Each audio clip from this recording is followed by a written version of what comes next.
The Secrets of Technology is brought to you by the StarQuest Production Network and is made possible by our many generous patrons. If you'd like to support the podcast, please visit sqpn.com/give. You're listening to The Secrets of Technology.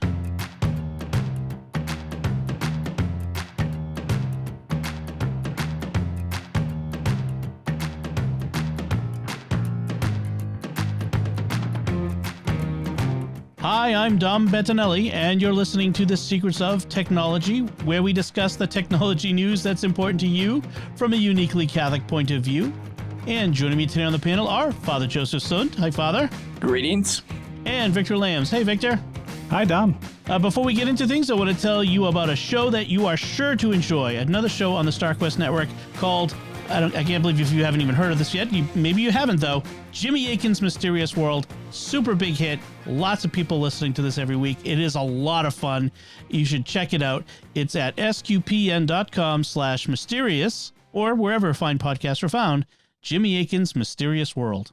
So we do a listener feedback from a previous episode. We talked recently in episode 164, talked about some different apps, and one of the apps that was mentioned was Fairmail for Android, and the listener who had recommended that, Ecto Mario from our Discord community at sqpn.com/discord, said, had some follow-up on it. He said, about 10 days after I recommended Fair Email for Android, and 8 days after it was mentioned in Tech 164, episode 164, it was pulled from Google Play. I didn't notice this until an article in my feed mentioned that it was slated to return. I can still see the listing on Play on the device where it's installed. It looks like there was a cryptic message from Google over a deficiency in the app's privacy policy. It wasn't until the author was able to speak with an actual human being at Google that the specific problem was understood and presumably fixed, and so it's back on there. So there wasn't an actual problem with the app, so if you went to go download it and it wasn't there, you can go check it out again, and it should be good. It's an open source email app, and that was why it was being recommended. Often when Google does remove apps from their app store, if you've already installed it, you're still going to have access to download it. Unless there's a serious violation, then they may cut it altogether. But if you've already previously downloaded it, it should still list up in your app store, even when they remove it from purchase. Yeah, same thing with the iOS app store. So, yeah. All right. So thank you, Ecto Mario, for that follow-up. Very helpful. And so let's get to our main topic tonight, which is we're talking about building your own PC. That's right. For many, many years, people have been building their own home computers. And it's for a long time, I think it was actually kind of a bit of a black art, shall we say. It was only for the most brave to quest out into those hinterlands. But these days, it's a lot more plug and play. As we were talking about before we started recording, it's like very expensive Legos. I mean, it's a little more complicated than that because there's electricity flowing through these Legos that has to actually work. But in general, it's a lot easier than it used to be. There's plenty of websites to help you figure out how to do it. And so we're going to talk a bit tonight about why you would want to do this, how you would go about doing this, and who's for. Now, if you're a Mac user, you could build a Hackintosh. That's a whole nother discussion that we've already had with Father Corey Stika in a previous episode. In fact, I'll put a link to that in the show notes, the link to our Hackintosh episode. But in general, we're going to be talking to people who want to build a PC for either Windows or Linux. That's really where we are with this episode. So I'm going to throw it out to you guys first. The question is, because I'm not a PC guy, so you guys are PC Linux guys. So I'm going to throw it out to you, and you both built computers. So why would I want to build a PC? Why not just go buy a Dell or a Gateway? I'm just kidding. Or some other brand, an Acer or something like that, some off-the-shelf brand. They've done all the work for me. Why would I want to go out and buy all the bits and pieces and put it together myself? Well, I think in some cases it does make a lot of sense to go out and go to Best Buy or wherever and buy a Lenovo or a Dell. Laptops in particular make a lot of sense.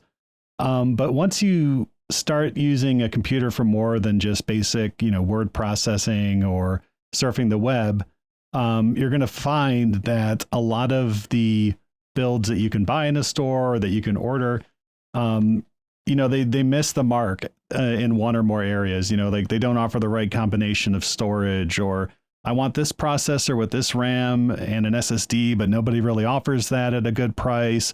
And once you start running into those kinds of limitations, you start thinking, well, I could just build my own PC that would kind of check all the boxes for me. And down that rabbit hole you go. Mm-hmm. Similar was what I was going to say. I recently built a computer that is used just for controlling our doors security system in the school. And that computer needed very particular things for high network bandwidth and just to be fast. But it didn't need the extreme graphics card that all the computers on the market with those other features would automatically have. Right. Okay. So if I were to build a computer, if I were to buy a computer that had the specs that I needed, it would have cost me a couple grand. Right. Right. Because they were throwing those extra parts in there because they are assuming that I want it as a high-end gaming machine. Right. So what I need the particular use of, I didn't need that. So I was able to build what I needed for $600-700 instead of $2,000. So tailor it to your particular needs. Exactly. Okay. Any other reasons? I mean, a cost is it generally cheaper? Not always. There are economies of scale with like a Dell or an HP, but once you start getting into more high-end graphics cards and processors, then that economy of scale is basically wiped out just because the components themselves are so expensive. I think the main reason for me was so that I could say that I'd done it. I wanted to learn something new, and I like plugging things in and making things work and building things and learning, like proving to myself that I can do new things. And building a PC was one of those things. And having techie kids as well, it was kind of a good experience for me to show them, this is all the stuff that goes into a PC. When you hit the button, it's not a magic box. It's all these different components all working together. It's kind of like when our dads, especially back in the day, would teach us about how a car works. This is like you could look at a car's engine and you could pretty much figure it out. You didn't have to have a computer science degree as you do now. Like now you do. Yeah, exactly. But back then it was you could get your hands into it and you look at it and when you understand how a car works, you become a better driver. And I think it's the same way with the computer. When you understand what goes on inside the box, I think you become a better computer user. You understand sometimes why it's doing this thing that you don't want it to do, for example. Mm-hmm. And Dom, you're hitting on the other point I wanted to make is that when I build my own computer, when its end of life comes, it's not as expensive for me to resurrect it, right? Uh-huh. Because I know what I'm doing with my own computer. I'm the one who built it. I'm the one who made it. And instead of replacing the whole thing, I can do a couple pieces. Right. And so that in the long run might save money. I'd have to go and do my budget and find out if I actually saved money by doing that or not. But yeah, I mean, like you could still have like a hard drive that's still good and a power supply that's sufficiently speedy and a decent graphic card, but you need a new motherboard and CPU. We'll get into all those components in a bit, folks, but just on that part. So yeah, I mean, I could see like I don't need to go out and buy a whole new box full of stuff.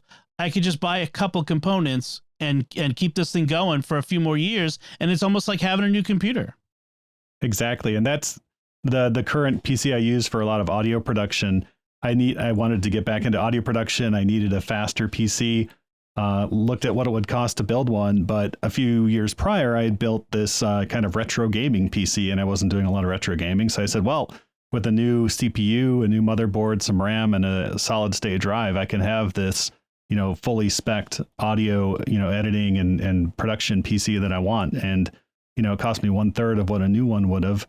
And I can still do my retro gaming if I really wanted to, I suppose. And there's also like a whole niche market of PC building that they use what they call sleeper PCs. And what you do is you take the really old case. So let's say I take a Packard Bell case from the mid 90s and I throw top of the line gear in it. And so you have this case that says it's a Pentium 1 machine from 1993, and it's just running laps around everything. And that's actually a very common thing people do. That's funny. Yeah, I'm sure there's a whole bunch of niches in this area. So do I have to build a desktop? Are there build your own laptops? Can you build a laptop from components? I wouldn't. Looking at your faces as I ask that question, I can see that it's probably not a good idea. People have built, Raspberry Pi laptops. And it's really more of, I think, an experiment to say you can do it. I think, a lot of once you take apart, and I would recommend everybody, if you have a laptop that's not working and you're sure it's not working, one of the best things you can do is just take it apart, because it's really interesting what's inside of a laptop. But everything is kind of all on one board. There's not a lot of modularity. And with building your PC, you're really taking advantage of that modularity. And that is, that you have a lot of optionality when it comes to the different components that go into it. Everything just kind of goes together. But with a laptop, because they are optimizing it for low power usage and small form factor, they tend to squish everything down onto one board, and you lose a lot of the advantages of. And even solder things in. And so you hit on one of the other advantages of building your own computer is that repairability factor, right? Some of these newer small form computers that aren't even laptops that I buy, if I'm buying all-in-one PC or I'm buying a small form factor, they might be built in a way that you can't even repair it, that it's meant to go to the dump after it's one part's gone bad. Like phones, basically. I mean, apart from the screen, you pretty much, you don't repair a phone, you get it swapped out and, a warranty replacement, or just buy a new one. But Apple said that I can repair my phone now. Well, you can. They still send you 75 pounds of tools, and it's just more than you could do before. But that's a whole nother episode. So is it hard to build your own PC? Do you have to be a techie nerd geek with CS credentials to do it, or can anybody do it?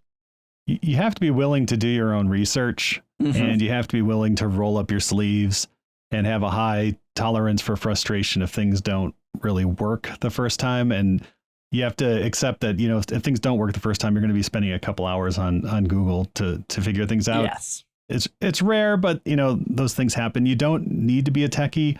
But the main issue is just making sure that all the parts you want to use are going to play nice together. And we'll talk about this, but fortunately there are very helpful tools on the internet that make that part pretty easy. Right. Several months back, with my junior high kids in Atkinson, Nebraska, give them a little shout out there. We built a computer for the parish secretary. She needed a new computer, and I thought this was a good STEM opportunity. I did a lot of hand holding and a lot of the work, but let them put the screws in and push the RAM in and socket the CPU and all that stuff as we built. And so hopefully that opened a little bit of the taste for the junior high kids, or a couple of them, to see how that it's possible. And so I think there's one or two of those kids that if they put their mind to it and open their YouTube accounts for a while, they would be able to do it just fine themselves. Yeah, I would definitely say that if you're the sort of person that can repair your dishwasher by following a YouTube tutorial, or, anything by following a YouTube tutorial, there are ample tutorials out there, half-hour videos about how to build a PC, and you just follow one of those the first few times and you'll be okay. You mentioned socketing the CPU, and that's where you take this chip that costs anywhere from, well, it used to be $200, but now it's probably like $500 or $600, with thousands of little tiny pins on it, and then you push it down into the motherboard and flip a lever, which basically smushes it down into the motherboard. So and if any of those pins, and if any of those pins get bent or aren't seated properly, or if you have it in the wrong way, which fortunately they don't really let you do that, you're basically have just destroyed your $500 chip. And the saying, there are no atheists in foxholes, there are no atheists when it comes to socketing a CPU. It's always the most nerve-wracking part of the build. But, I've never, knock on wood, wrecked one yet. Give a little more faith that you might be able to do it. A couple months back, my parents' computer that I built for my dad was having some problems. The video card went bad. Luckily, the computer also has an integrated video to the motherboard. And so I did a talking instruction to my mother from 300 miles away on taking the computer apart, pulling out the old video card, resetting the BIOS, and getting the computer running again. And she did a great job, and it was running. And many years off purgatory for you, I'm sure. Yes, talk about patience. That's why you're the priest. Exactly. The funny thing is, of the person in that phone call conversation, she was the one that didn't study any computer science. My dad and I both had, but that's funny. She was the one with the steadiest hand on the phone call. So what do you need to do this? Like, besides the components, what would you need to be able to get started on this sort of thing? Really, it's just a workbench and a large enough surface where you can lay everything out and have room to work, and then good or even a cheap screwdriver or precision driver set. Most stuff is just small Phillips screws.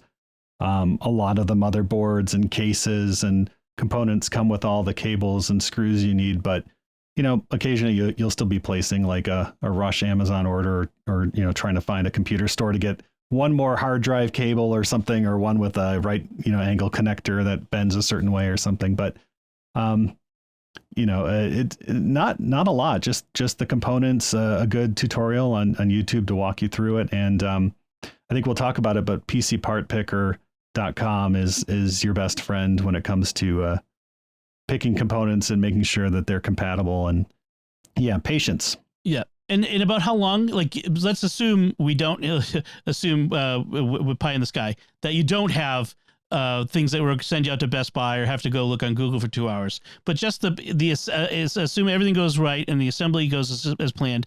How long do you think it would take to put together a typical PC build? A couple hours? Days? Couple hours. Yeah. A couple hours, I would say. For your first build, probably a couple hours. I'm probably to the point now that I can do one in 45 minutes. But okay. There's a YouTube channel, Speed PC Building Races. That sounds like a bad idea. No, because they speed race it together, and then you see if it explodes. Smoke comes out of it when they turn it on. I tell you, this is a $1 million idea. Someone, in fact, it's probably already a channel. Let's just put it that way. I know that Linus Tech Tips had Scrapyard Wars at one point, nice. Where they would go into flea markets and thrift stores and buy old parts, or buy old parts off eBay too, and they would throw together computers out of them. Nice. I think he stopped doing that once the used PC market became more expensive than the new PC market. Right. So we talked a little bit about the advantages of building your own PC. So we talked about building it to your exact specifications. Another thing that is an advantage is you pick the parts, as opposed to, Dell sourcing from the lowest bidder or whatever. You know exactly what you're getting, and you can get name brand, the exact name brand piece that you want for your PC, and kind of get a better assurance.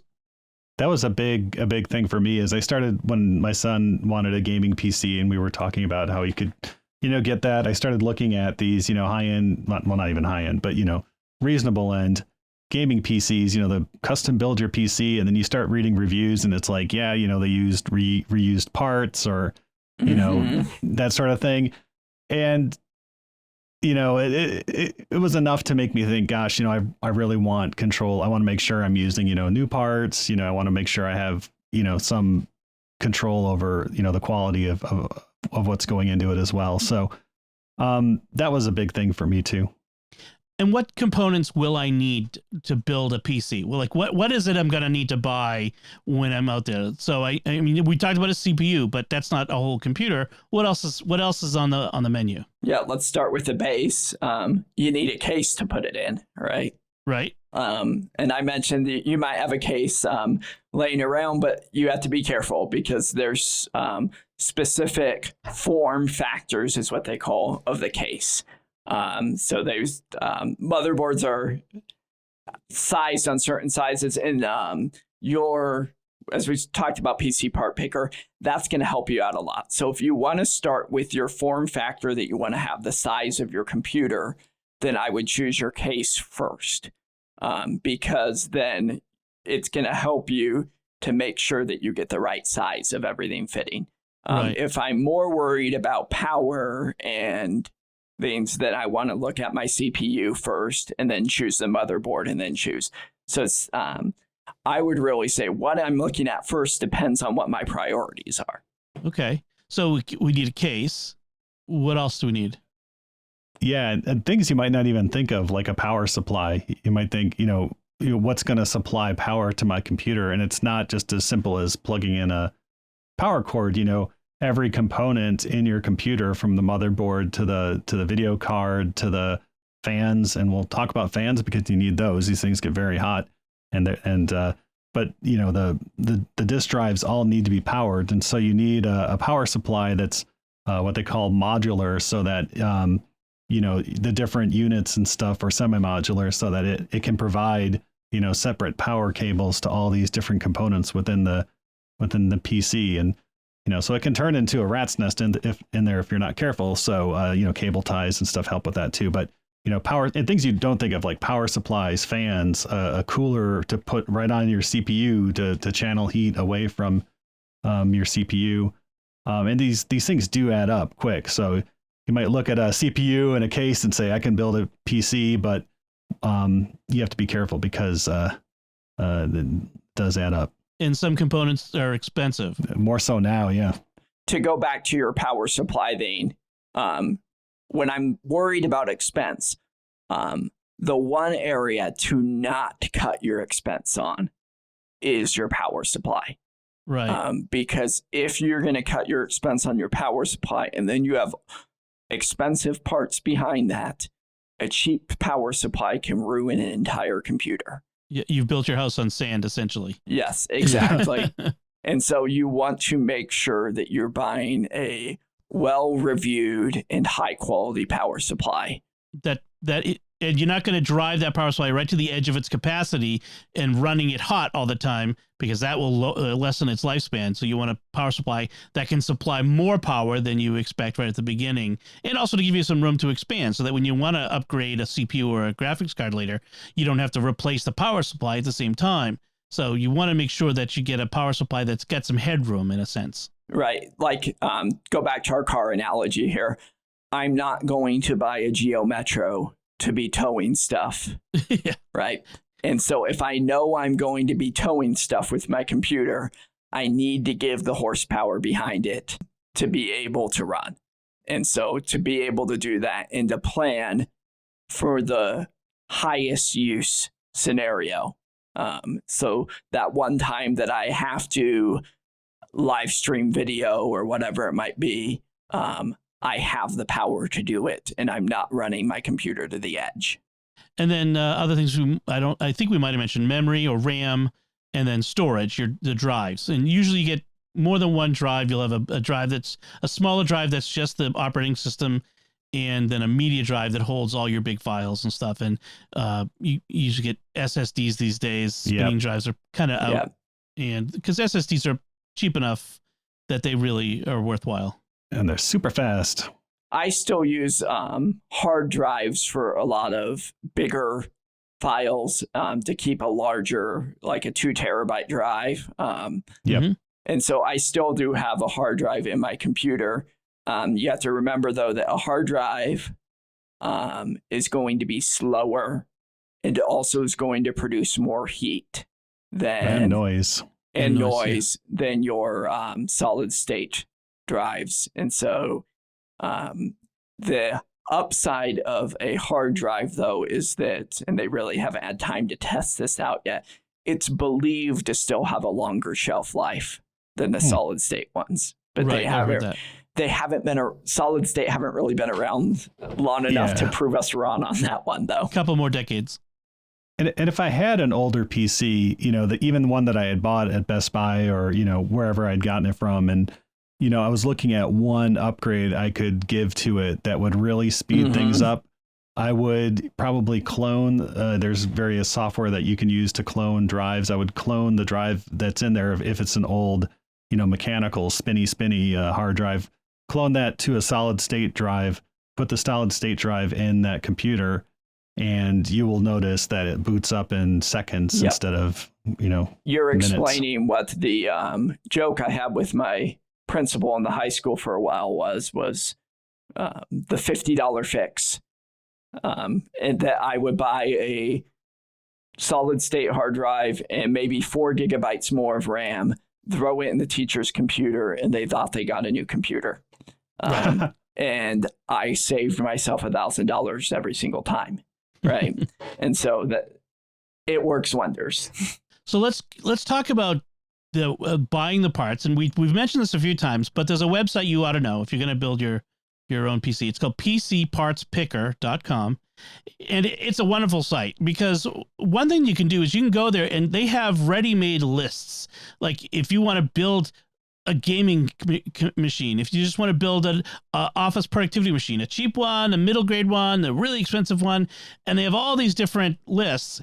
And when you look at the list, it have all these different parts, and they've done the work. All these parts work together. So if you just bought that list, you'd have a PC that the parts work together. Or you can go through and you can start with one of their lists and replace parts. And it will tell you, you can have it, tell you, if I replace with this, does this part work with it? Yes, it does. Oh, nice. Or you can start from scratch and just select parts. And again, it will tell you whether the parts work. Now, how do they make their money is they're an Amazon affiliate and they're going to recommend that they're going to have links to Amazon for you to buy all your parts, which may not be the cheapest thing for you, but you could always look them up elsewhere and you don't have to buy it through them. But if you do buy it through them, they get a little bit kickback on it. And I think unless they've changed things, they used to have basically whatever cheapest, they had a set of preferred vendors and it was like Newegg and Tiger Direct or whatever. And they would have a list of vendors in there and usually the cheapest one, but then you have to watch out because some of those are rebates. But it's always fun to start with one of their base builds and then say, well, I don't need, this much RAM or I need bigger hard drive and, start from there. They've gotten better with the rebate thing. They do separate the rebate out now, and they don't include it on your original price. And then they actually separate it out, and there's a little tag item that says rebate deduction, final price. So it actually does put some clarity to that. One other fun thing about the website is you have both build guides and then you have completed builds. And completed builds is kind of like a social media thing of people posting pictures. People posting pictures of their builds. And this is a really fun thing if you're nerdy to go through and see other people's. Yeah. Don't let these discourage you, though, because these are going to be, they're going to look really, a lot of them are going to look really wild or like, wow, I don't need all that, or that looks so hard. These are people who's showing off their hot rods. Okay. Yeah. If you need a commuter car, you could build a commuter car. These are hot rods that people have built in many cases. In some cases, it's people. I'm building the cheapest PC I could possibly build that does a good job. There's a few of those in there, so it's just But don't be discouraged by seeing the awesome things people have built. I'm looking at their lowest priced build guide is at $462, which is pretty darn good. I went through and I rebuilt the computer I built for my dad like 4 years ago on here, and it's about the same. It's about $400 altogether. That's without the Windows license. Right. That always hurts is when you price out all these components and then you're like, I still need to spend $100 or $130 on Windows. But I mean, it's you have to factor that in. Important thing to remember is if you have a trashed Windows 7 or higher computer laying around that still has a tag with the product key on the back of it, and you're going to dispose of that computer and no one's ever going to use it again, you do have the right to be able to use that product key. And so you can enter that in as your product key, and it will activate it onto, and then upgrade it from there. Mm-hmm. And you're actually, no, you can use a Windows 7 key to activate Windows 11 at this point. Oh, wow. And so you don't even have to do the upgrades. You can put the newest version of Windows, use the key. There's supposed to be something, if it's on an old computer, that you're supposed to go through and deactivate the key. But if it's a trash computer, I would say just, hope for the best. Yeah. Yeah. One thing I would do is when you recycle that computer, take a screwdriver or something and scratch out that key code that you just used so no one can use it again. Just like you should never post a picture of your key code online. It's like a credit card number. Like this is something you should regard as a state secret, because yes, it would be bad for other people to get a hold of it. And you hit me to eBay when we're looking at people on eBay have a bad habit of putting the backs of their key codes online. And when we're talking about PC parts, please stay far, far away from eBay. Oh, good point. Don't buy them from anyone but a reputable vendor, because you have no idea where that part has been, whether it even works. Yeah, there's all kinds of badness that can happen from that. Especially with the reality of crypto mining and resale in the world right now. I would stay far away from anything on eBay when you're building a new computer build. Right. It's something a lot of people don't realize. Crypto miners, people who are mining for cryptocurrency, and that's a whole nother topic, but they use a lot of graphics cards to do this. There's a lot of GPUs. And that's why the GPUs are so expensive right now, because these guys have been buying them up in bulk and then burning them out, running them as hot as they need to, and then just throwing them away or selling them on eBay and replacing with a new one. So you don't want to get into any of that. Buy your parts new from a reputable vendor. There's so much more that can be said. We're just scratching the surface, and we'll surely come back and revisit this topic again. But I think that's enough to get people started. And again, the website you want to look at is pcpartpicker.com. I think I said parts. It's part, singular, pcpartpicker.com. We'll have links in the show notes, of course, and to a few different things. But this is just the beginning. And but if you do go out there and have some questions, send them in. We want to answer them for you. We'll have further discussions on this topic as we go along. But this is a whole new world. You've just taken your first step into a whole new world, as Obi-Wan says. One point on the GPUs. You can save some money right now. If you don't need a high-end gaming PC, you can use what's called an integrated graphics, which means that your CPU of your computer is running your graphics as well. And so when we go through PC Part Picker, there's a column that says that has integrated graphics, and you can choose that and just use the port on your motherboard to run your graphics and save yourself $400. Right. If you just need a regular desktop productivity machine, you're not doing video or gaming, video production or gaming. Yeah, definitely. All right. So that's a great discussion, a great beginning of a discussion. And so we're going to move on. And I want to first, before we head to our next part, we'd like to take a moment to thank our patrons who make it possible for us to create the Secrets of Technology, including Chris N., Joseph B., Gail S., Brian W., and Dustin B. Their generous donations at sqpn.com/give make it possible for us to continue the Secrets of Technology and all the shows at StarQuest. You can join them by visiting sqpn.com/give.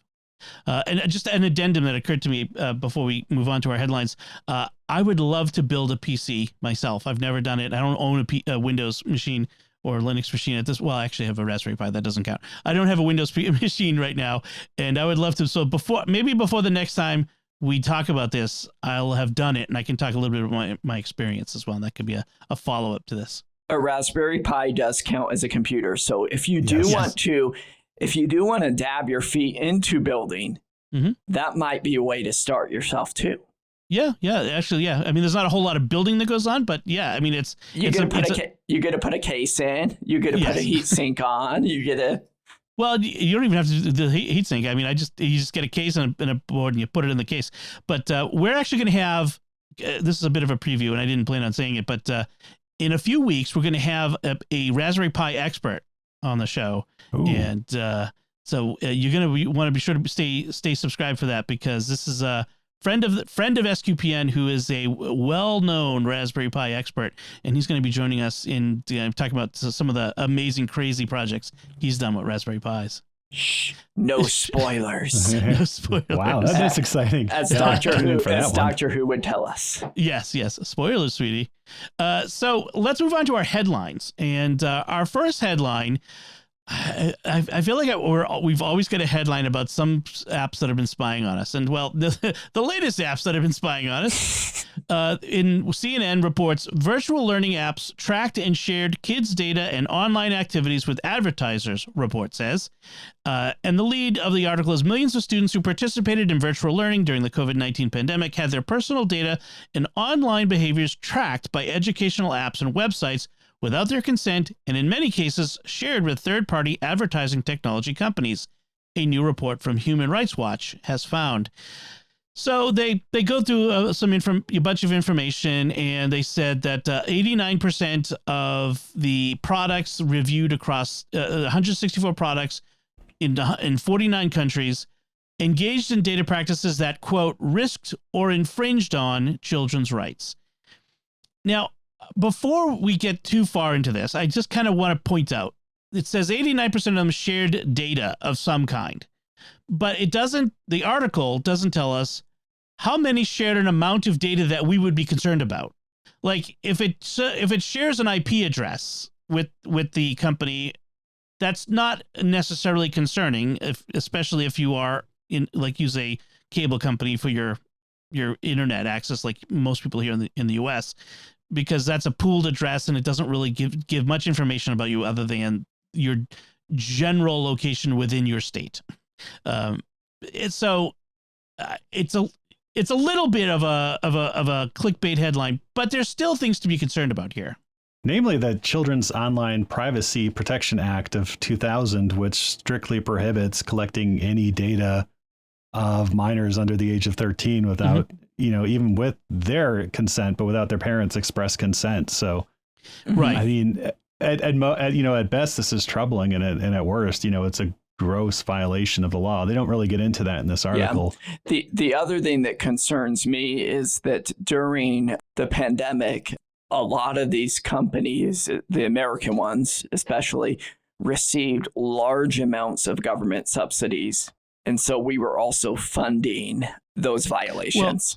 Part of the profiteering, yeah. Yeah, but also we just weren't prepared for this. Like we shut down the entire country by necessity, or maybe not, who knows? But but in general, we shut down schools for a year and a half. Essentially, some schools opened up, I know, but a lot of schools were shut down for at least a year, and without preparation and without the infrastructure or technology. We saw, churches had to go through this with the streaming masses and all that sort of stuff. So, and so what we had a lot of companies that kind of jumped up, and so Zoom was there, but then we had a lot of companies that kind of jumped into the space and said, I need to get my piece of the pie, and weren't ready to do it the right way. They rushed in and they didn't have the proper foundation to do this. And they weren't a educational company coming at it from an educational standpoint. If I'm a company that's dedicated to education, ideally my first thing of concern is going to be the safety and the well-being of children. And right. So if I have someone who's coming from it just to get their piece of the pie, they're not going to come through on that with the same motivation that an educational company would. Yeah. So I think there's a little bit of a barn door situation here, but I think what parents and schools should be doing now is securing the space, double checking the companies that you're working with, going through and saying, what are your policies? Where is your data Is the data you're collecting safe? Are you collecting data? Should you be collecting data? Are you sharing that data with anyone? They should certainly be doing a data security audit of any company that they're contracting with to provide computational educational services. Now, there's a big difference between collecting data and sharing data, right? The child's using a device inside a school. The school, by all responsibility, should be collecting data. Yes. Right. And so we can get into the avenue, and some of these have hit the news lately, of monitoring apps for Google Drive and email and stuff to help look out for suicidal tendencies, depression, and whatnot in the children. Those are going to be collecting data, and they're going to be collecting a large amount of data. Yeah. But that data is being used for a lot of good. And then who does that data go to? Is that data just going to the school personnel, or is that data being sold? If the data is just going to the school personnel and being deleted, then I'm happy. But if it's being shared with the world and for money, then maybe we got an ethical dilemma going on here. It's not just about data being collected. It's about where the data goes. That's really the concern. So our next headline is about a California bill, a bill for the California legislature. It would allow parents to sue social media companies for up to $25,000 each if their children become addicted to the platforms.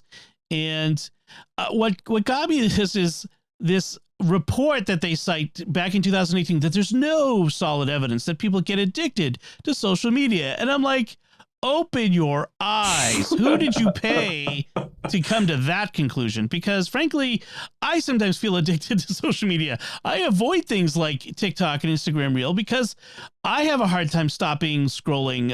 An hour later, I'm like, where did my hour go? Because the thing is designed to be sticky, designed to get us to stay in it. And if it has that effect on adults, it's going to have that on kids. And anyone who has kids or works with kids knows how dangerously addictive all this stuff is.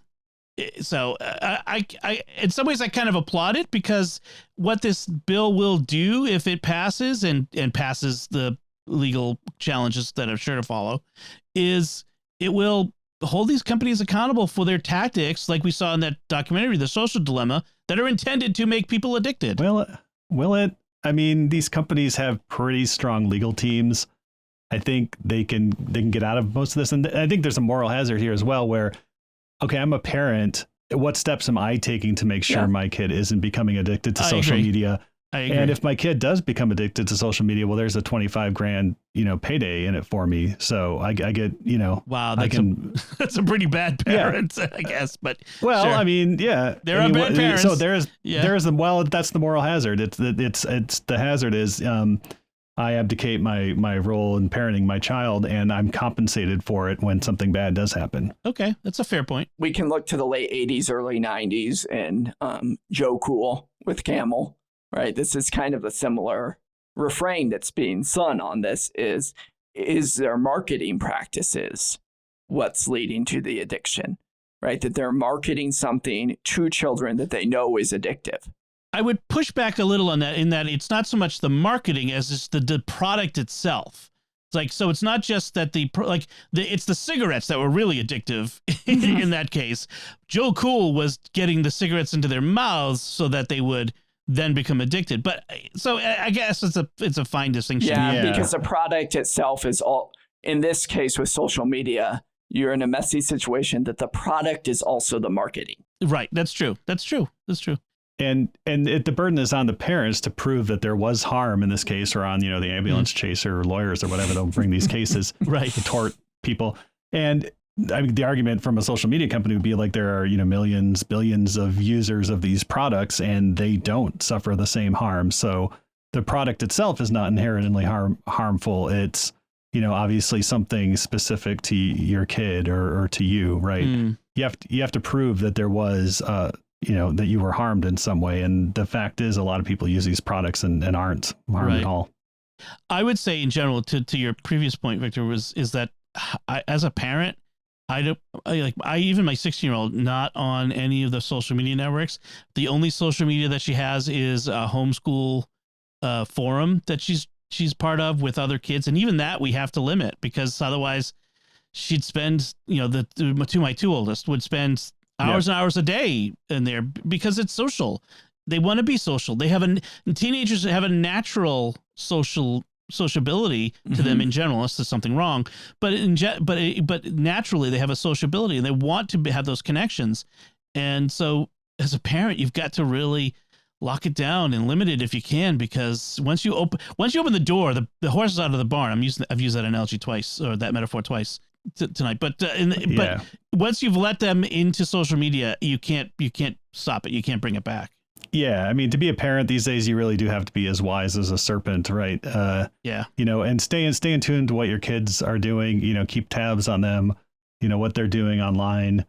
Talk to them about what they're interested in. You may have to watch a few really horrible YouTube videos just to, just to build those bridges and find out what they're interested in. But, as a parent, you can't abdicate your responsibilities to the trial lawyers. Right. That's true. You just can't. Yeah. So our last headline is a fun one. So the makers of Parmigiano Reggiano cheese, the undisputed king of cheeses. Yeah. That's right. We're all Mario. We're on the same page there.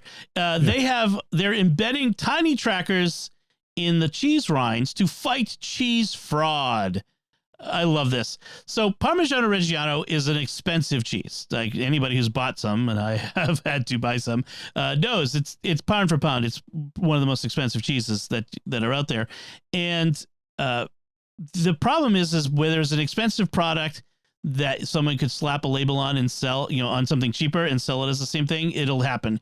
And so the amount of fraud Parmigiano Reggiano out there is almost as big as the real Parmigiano Reggiano. According to this article in Food and Wine magazine, authentic Parmigiano Reggiano sales are around $2.4 billion, while fraudulent cheese is a $2.08 billion market. So it's basically 50-50 chance whether you're getting real Parmigiano Reggiano at the supermarket, I guess. So the makers of the good stuff have been using various techniques over the years to authenticate their stuff, including a unique code that was written into the rind and that sort of thing. But now they're testing a microtransponder that is food safe and the size of a grain of rice that is embedded into the rind. And it has a blockchain crypto anchor that creates a digital twin that you can be tagged for physical items. And this new scannable food tag is smaller than a grain of salt, never mind a grain of sand, and highly durable, it says. I'm going to eat it. I just know I probably have already eaten one and just. That's my question. Is once I eat it, it's only a scannable tag. It's not like a GPS tracker tag or anything, right?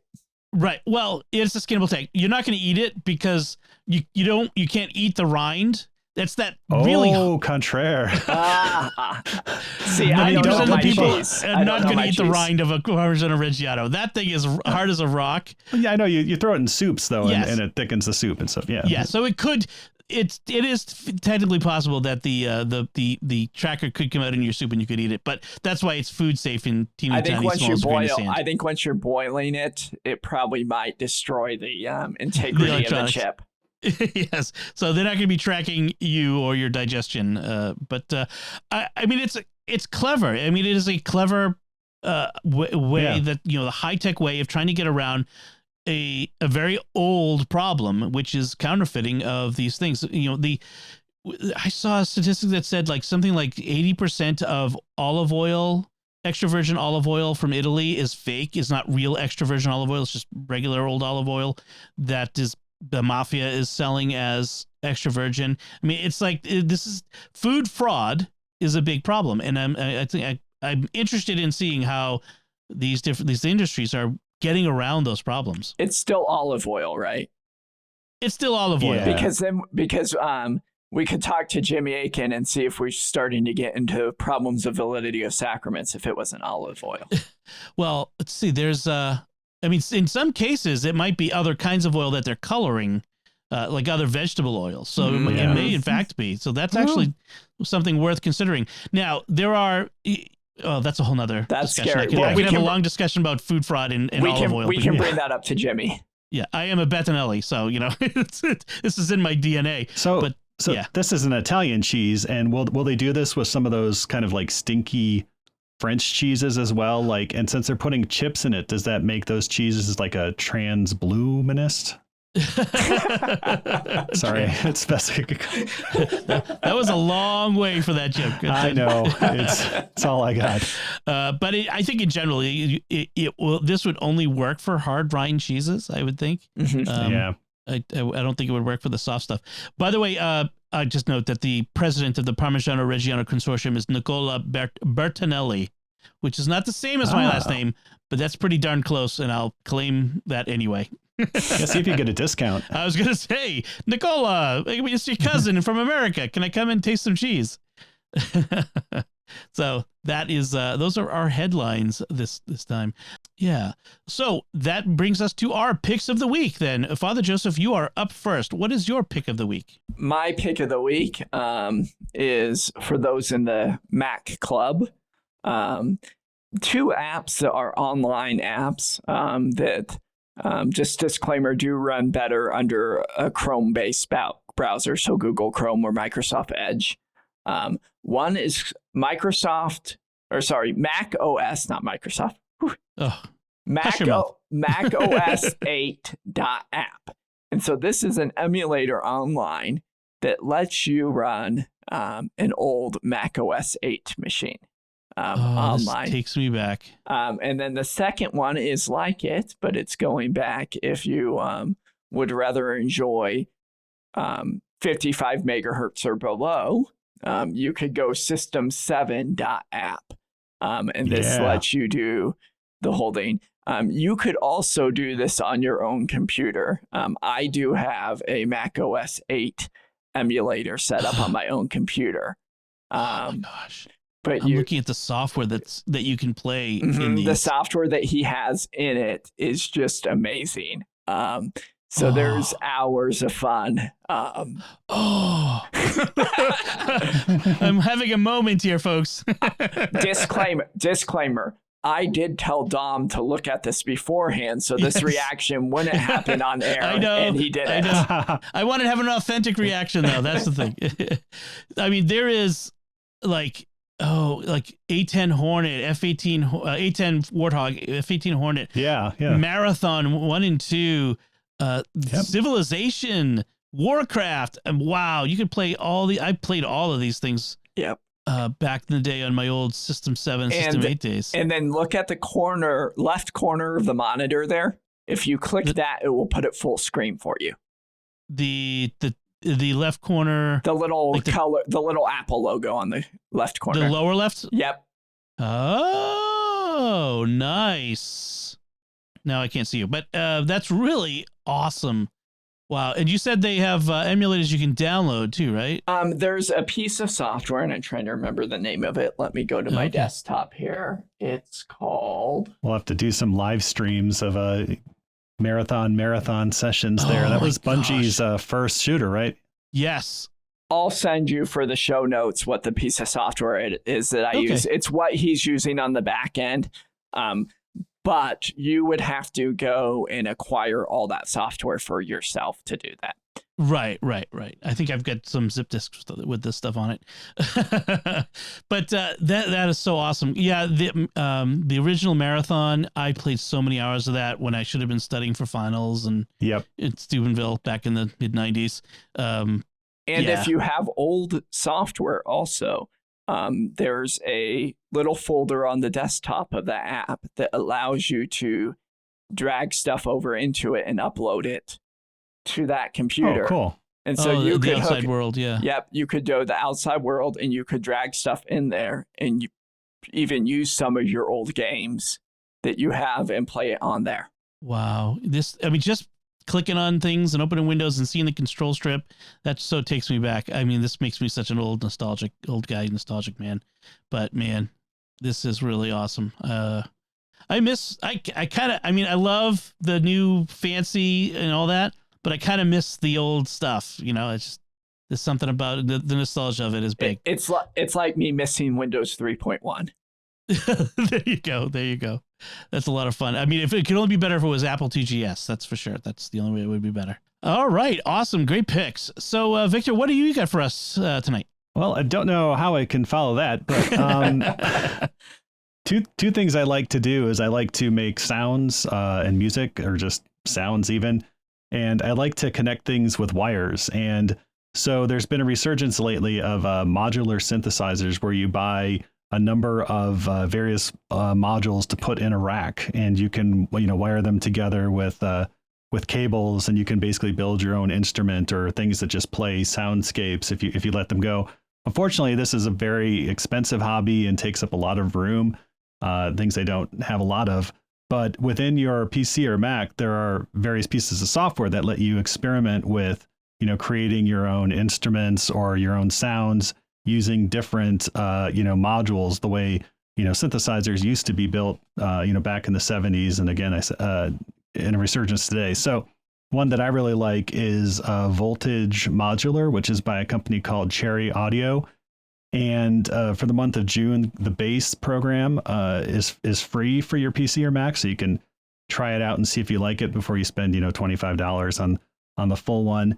And what they also do is they also have a very robust third-party kind of module store. So a number of individual developers have built their own different kind of oscillators to make different kinds of sounds or different effects like delay and reverb that you can build into your virtual racks and stuff. So and everything is connected with virtual cables, connecting to different patch points and stuff. So if you've ever been curious about, modular synthesizers, or just like hooking wires up to things to see what they do in a virtual environment where nothing is going to electrocute you, I can really recommend Voltage Modular by Cherry Audio there.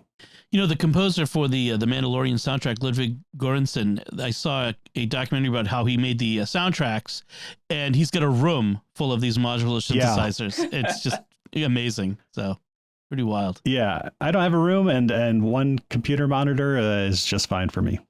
Awesome. So I have a pick of the week, and this is a pick of the week that I have been a user of. This software I've been a user of forever, like easily 15 years. And it's one of the first 3 things I install on a new Mac when I get it. And it's called TextExpander. And what it does is you create, at its base, you create snippets of text, like a paragraph of text. And every time you want to paste that somewhere, you type a little short a phrase or a couple of characters. So for example, if every time I want to paste my address, I type XADD, and it will type out my address. Right where the cursor is, where I've just, it deletes my little bit I typed and adds in. That's at its most basic, but it can do all kinds of things like create forms. So for whenever I want to post a new episode of one of our shows on our website, I go into our website backend, and there's a whole lot of text that's the same every time, and then some things like change, episode number, description of episode, links, that sort of thing. And I type a little. For this one, would be XTECK SUB. I don't know why I picked sub, but for whatever reason, that's the standard I fell on. And then it pops up this little pop-up menu or dialogue, and I type in. It's got a space for me to put the episode number and the description and stuff like that. And I hit enter, and it pastes it all in for me. And I do all kinds of things like that. I can fill in forms. I can hit tabs. Any place where you find yourself typing the same sorts of things over and over again, you can automate. I have even used it to fix common typos. Whenever I type Joseph, I always type it JOSPEH. It's just a thing my fingers do. And so now whenever I type JOSPEH, it auto substitutes JOSEPH. So I can spell it right every time. I don't look like an idiot. Actually, I do the same thing with my name. I type Dim all the time, and but there's no way because Dim is a real word, so I can't just auto substitute it. Anyway, it's just fantastic. I do it for phone numbers, like our work phone number, like the SQPN's phone number. I have that in there because I can never remember it off the top of my head. Who remembers phone numbers anymore? That sort of thing. It's fantastic. TextExpander, and so it's got a subscription model. So I'm on a legacy program for people who've been longtime users, but for one person, it's $3.33 a year. You can spend $40 a year. They're all constantly updating it, so that's good. They have business plans, and the great thing about a business plan is if your company, your organization, like your church, has standardized text, you could have this for everyone, and if the standardized text needs to be updated, you just update it in one place, and now everybody's using the new text, that sort of thing. So it's a fantastic program, and like I said, it's one of the first 3 things I install on any computer. The other 2 being 1Password and Dropbox. Those are the first 2 things. Just dug into this. Education and nonprofit organization discounts. TextExpander offers educational pricing for individual students and teachers of 30% off for 4 years of use. Awesome. That's fantastic. So the individuals get 4 years. I'm going to guess it's like if schools got it, they would be indefinite. Mm-hmm. But yeah. And then there's we also offer the same discount for nonprofits that fall under 501c3. Oh, I should be getting that. Yes, you should. Thanks for pointing that out. Although my legacy thing is pretty darn cheap, so it might even be cheaper than that. When they went from the old upgrade model to a subscription model, legacy users got a really good plan to kind of reward us for our long-term loyalty. But I'll look into that. But if you have a church or a school, like a parish school, you fall under both of those. So definitely check it out. It's a fantastic program, and it's available not just for Mac. It's also available on Windows, and there's iOS and Android apps for it. Oh. iOS is a little trickier to use. There's a special keyboard for when you're doing the expansions, but it's also integrated into a bunch of common and popular apps as well. So check it out. So that should do it for us this time. We would love to get your feedback on anything we've talked about, including your questions about building a PC from parts. We would love to follow up with some answers to your questions. You can let us know by commenting on the show at sqpn.com/technology or the SQPN Facebook page at facebook.com/StarQuestMedia. You can send an email to technology@sqpn.com or visit the StarQuest Discord community at sqpn.com/Discord. I just want to take a second to say how wonderful that community has been. In fact, we've had a few folks in our technology channel there, the Secrets of Tech channel there, who've provided some wonderful feedback, but also ideas and help for the show. We've actually, one of those listeners is going to be a future guest on the show. We're going to be talking about some really cool stuff about farming technology that's used in farming and agriculture. But that's going to happen way down the road in the winter when he's not busy farming. But this is I just love this idea, and I love the fact that it came from our new Discord community. So join us over there and join the conversation. It's so great. You can find links from our discussion and picks of the week on our show notes on sqpn.com. We'd like to thank James for his research assistance in this episode. Until next time, Victor Lambs, thank you for joining me and sharing the secrets of technology. Thanks, Dom. And Father Joseph Sun, thank you as well. Always put RGB lights in your computers. Okay. And once again, I'm Dom Bettinelli. Thank you for listening to the Secrets of Technology on StarQuest.